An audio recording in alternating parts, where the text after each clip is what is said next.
Did you know that the rulers of the Ghana Empire were so rich they were known as kings of gold?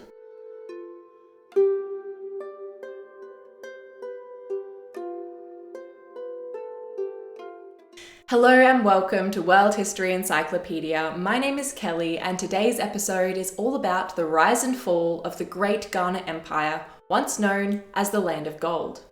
World History Encyclopedia is a non-profit organisation and you can find us on Patreon, a brilliant site where you can support our work and receive exclusive benefits in return. Your support helps us create videos twice a week, so make sure to check it out at worldhistory.org/Patreon, or you can hit the Patreon link down below.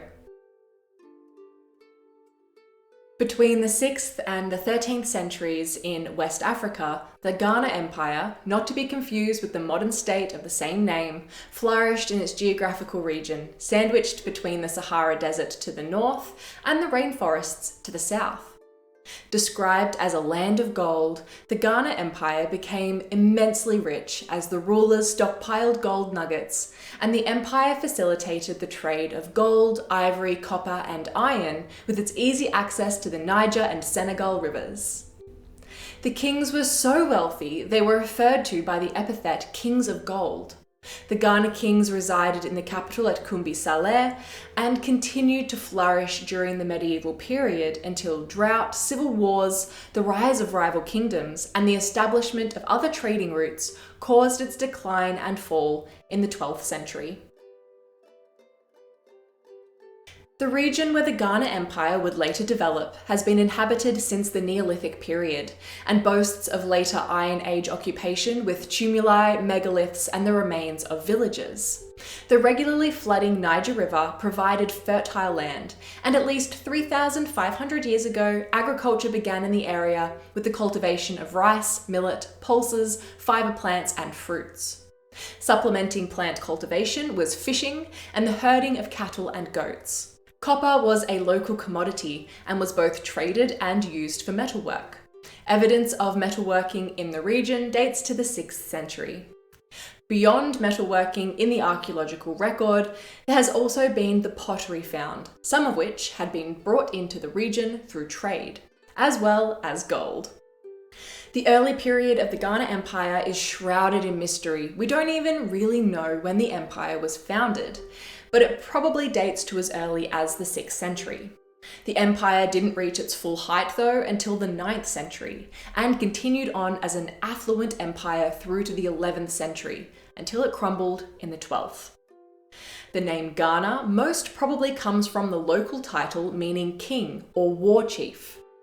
The empire was composed of the Soninke people who spoke Mande and occupied the area between the Niger and Senegal Rivers, with the area between the waterways forming a natural flat triangle of grasslands in the modern-day areas of Mauritania and Mali.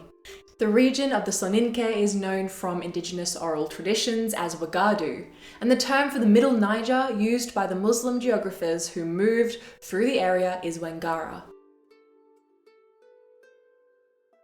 With no other candidates currently known, it is assumed that the capital of the Ghana Empire was Koumbi Saleh, also known simply as Ghana.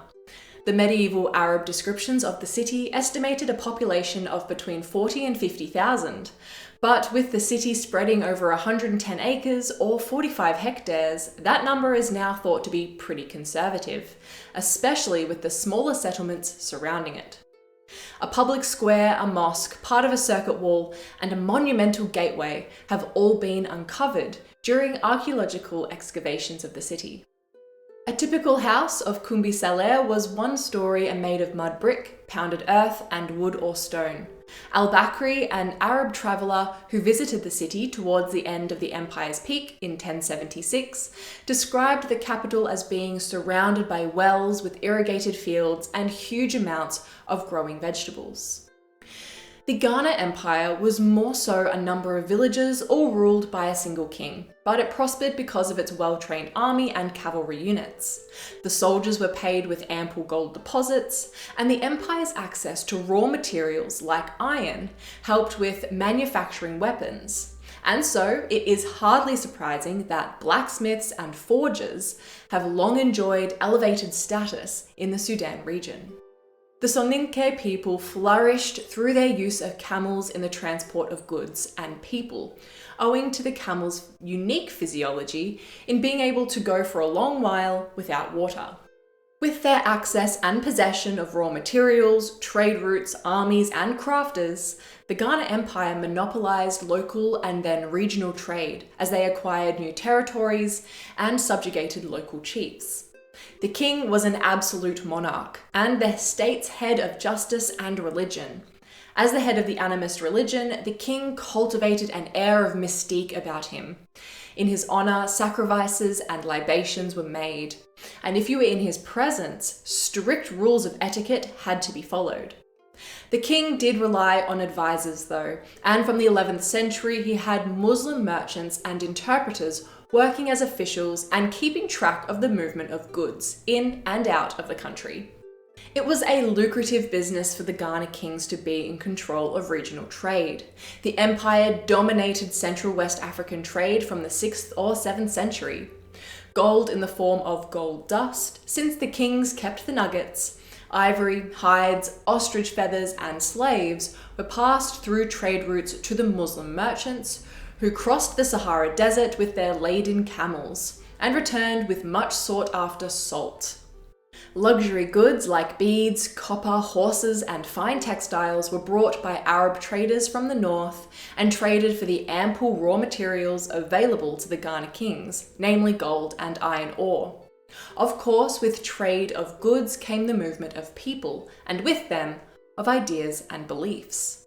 Islam was spread throughout the region by Muslim merchants, and seeing how it could be valuable for trade, the leaders either adopted it, acted as if they did, or at least tolerated the religion.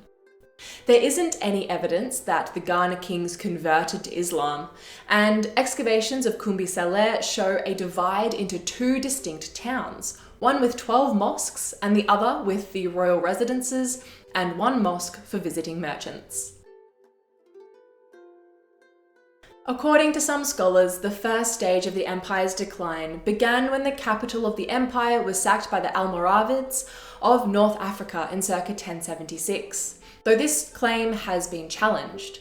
The sack of Koumbi Saleh may have been because the Ghana Empire was trying to muscle its way into Saharan commercial trading centres.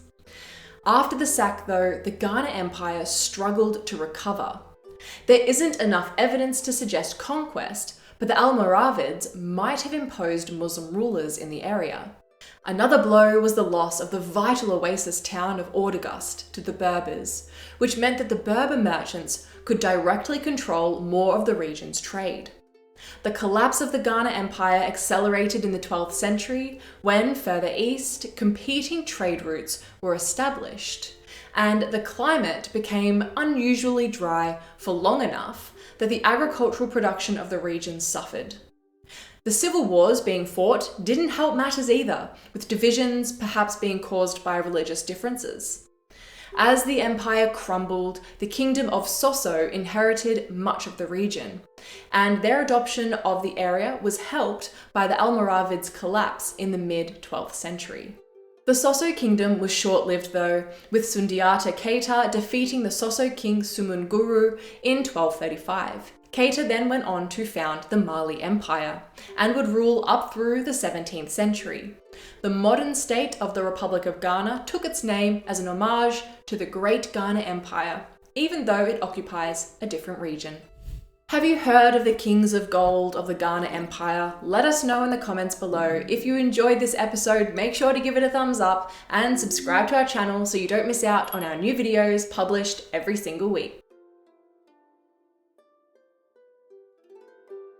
This video was brought to you by World History Encyclopedia. For more great articles and interactive content, head to our website via the link below. If you like my shirt, you can find this design and a bunch more in our shop at worldhistory.store, or you can find a link for it down below. Thank you so much for watching, and we will see you soon with another video.